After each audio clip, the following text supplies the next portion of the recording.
இலக்கியம் முதல் இதிகாசம் வரை அறிந்தவர். புராணங்கள் முதல் புது கவிதைகள் வரை தெரிந்தவர். வரலாறுகளும் தெரியும், அரசியல் தகராறுகளும் தெரியும். மேடை ஏறி மைக்க பிடித்தால் கவிதைகள் மூலம் கலிங்க போரே நடத்தி விடுவார். தமிழ் வார்த்தை நாக்கில் தாளம் போடும். தைரியம் அவரை வரவேற்று கோலம் போடும். அரசியல் மேதைகள் Aristotle, Plato, Rousseau, Karl Marx போன்ற அறிஞர்களை பற்றியும் பேசுவார். தமிழ்நாட்டு அரசியலில் தற்குறிகளாக குனிந்து கும்பிடி ஓட்டு 4 காலு பிராணி போல் நடித்து நயவஞ்சகமாக பதவிக்கு வந்த நன்றி கெட்டவர்களையும் பேசுவார். கம்பராமாயணத்தை எழுதியவர் கம்பர் என்று கூட தெரியாமல் தலைவர்கள் என்ற பெயரில் போலியாக நடமாடும் தற்குறிகளை பற்றியும் தைரியமாக பேசுவார். திராவிட கொள்கையில் பிடிப்பு மிக்கவர். தமிழர் பிரச்சனைகளில் துடிப்பு மிக்கவர். தமிழ்நாட்டில் மன்னராட்சி இருந்திருந்தால் இவர்தான் தலைமை அவை புலவராயிருப்பார். அரசியலில் அனைத்தும் அறிந்தவர். அவர் தகுதிக்கேற்ற அரியணையை அரசியலில் இன்னும் அடையாதவர். தமிழ்நாட்டில் அரசியல் தலைவரும் சிறந்த பேச்சாளரும் எழுத்தாளருமான ஐயா நாஞ்சில் சம்பத் அவர்கள் கன்னியாகுமரி மாவட்டம் மணக்காவிளை என்ற ஊரில் பாஸ்கரன், கோமதி அம்மாள் தம்பதியருக்கு மகனாக பிறந்தார். சிறு வயதிலேயே பேச்சில் சிறந்து விளங்கிய இவர் திமுகவில் தலைமை கழக பேச்சாளராக இருந்தார். பின்னர் வைகோ திமுகவிலிருந்து வெளியேற்றப்பட்ட போது இவரும் வெளியேறினார். தமிழக இலக்கிய அரங்கில் முக்கிய பேச்சாளராகவும் 2ஆம் கட்ட தலைவர்களில் மிகச்சிறந்த பேச்சாளராகவும் இருந்தார். அதிமுக, திமுக போன்ற ஆட்சிகளில் போடப்பட்ட வழக்குகளில் மறைமுக சிறைக்கு சென்றுள்ளார்.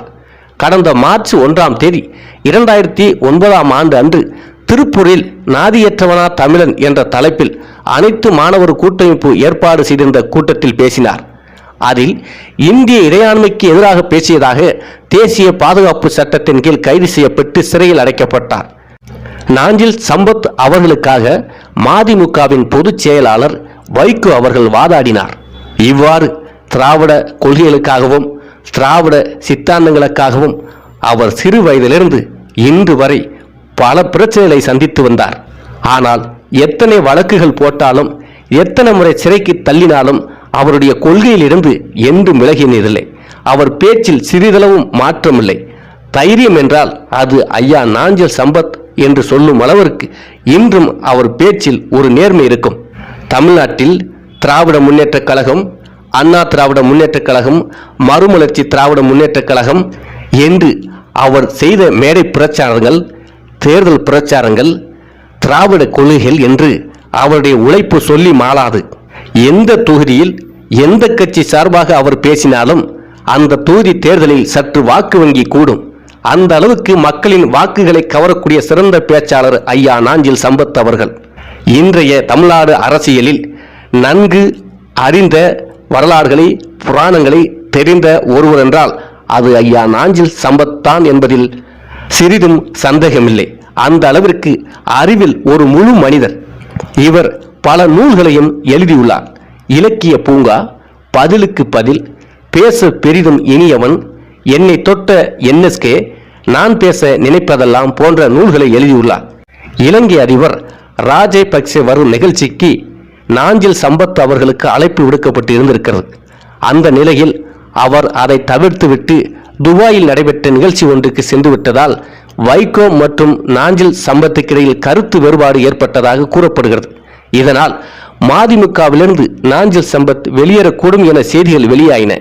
ஆனால் மதிமுகவிலிருந்து தாமாக வெளியேறப் போவதில்லை என்று நாஞ்சில் சம்பத் அவர்கள் கூறியதால் கட்சி தலைமை அவரை நீக்கலாம் என்கிற செய்திகள் வெளியாகி கொண்டு இருந்தன.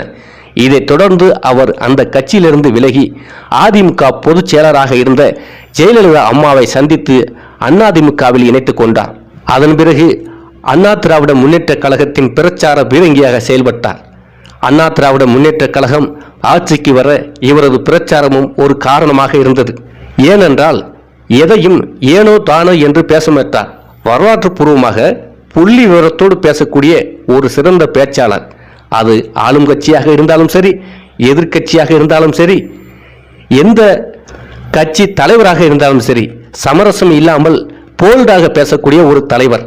அப்போது ஜெயலலிதா அம்மையார் கொடுக்கப்பட்ட அதிமுக கட்சியின் கொள்கை பரப்பு துணை செயலாளர் பதவியில் இருந்தார். பின்னர் ஜெயலலிதா அம்மையார் இறந்த பிறகு அவருக்கு அண்ணா திராவிட முன்னேற்ற கழகம் கட்சி சார்பாக கொடுக்கப்பட்ட காரை திரும்ப அந்த கட்சி தலைமையிடமே ஒப்படைத்து விட்டார்.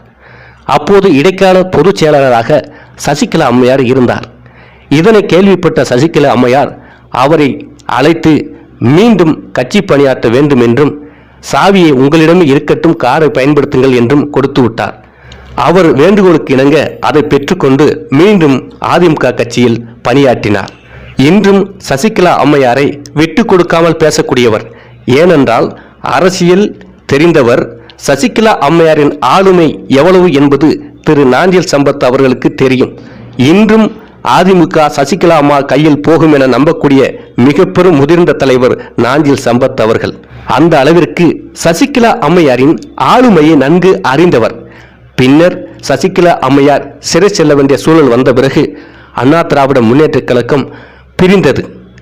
எடப்பாடி பழனிசாமி ஒரு பக்கம், டிடிவி தினகரன் ஒரு பக்கம் என பிரிந்தபோது டிடிவி தினகரன் அவர்களுக்கு துணையாக நின்றார். புகழேந்தி அவர்களுடன் சேர்ந்து தமிழ்நாடு முழுவதும் சசிகலா அம்மையாருக்கும் டிடிவி தினகரன் அவர்களுக்கும் ஆதரவாக பேசினார்.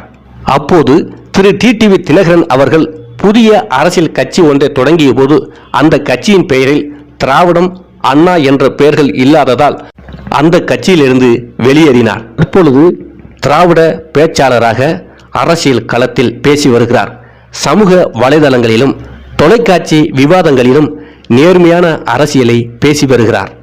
40-50 வருட தமிழ்நாடு அரசியலில் ஐயா நாஞ்சில் சம்பத் அவர்களின் குரல் கேட்காத கிராமமே இருக்காது. அவர் ஏறாத மேடையே இருக்காது. எத்தனையோ கட்சிகளுக்கு வாக்கு வங்கியை பெற்று தந்தவர். திமுகவுக்கும் அதிமுகவுக்கும் ஐயா வைகோ அவர்களின் மதிமுக கட்சிக்கும் உழைத்த பெருமகன். மேடைகளில் பேசும்போது பேச்சாளர்களை ரசிக்க வேண்டும். அதுவும் அரசியல்வாதிகளை அரசியல் சம்பந்தமாக பேசும்போது ரசிக்கிறது என்பது ரொம்ப கஷ்டம். அப்படி அண்ணா பேசுவதை ரசித்திருக்கிறார்கள், கலைஞர் ஐயா பேசுவதை ரசித்திருக்கிறார்கள், ஐயா வைகோ அவர்களை பேசுவதை ரசித்திருக்கிறார்கள். அதன் பிறகு ஐயா நாஞ்சில் சம்பத் அவர்கள் பேசுவதைத்தான் ரசித்திருக்கிறார்கள். இன்றும் தமிழக அரசியல் களத்தில், இலக்கிய களத்தில் சிறந்த பேச்சாளராக, அனைத்தும் அறிந்த அறிவாளியாக ஐயா நாஞ்சில் சம்பத் அவர்கள் பேசி வருகிறார். இலக்கியம் முதல் இதிகாசம் வரை அறிந்தவர். புராணங்கள் முதல் புது கவிதைகள் வரை தெரிந்தவர். வரலாறுகளும் தெரியும், அரசியல் தகராறுகளும் தெரியும். மேடை ஏறி மைக்கை பிடித்தால் கவிதைகள் மூலம் கலிங்க போரை நடத்தி விடுவார். தமிழ் வார்த்தை நாக்கில் தாளம் போடும். தைரியம் அவரை வரவேற்று கோலம் போடும்.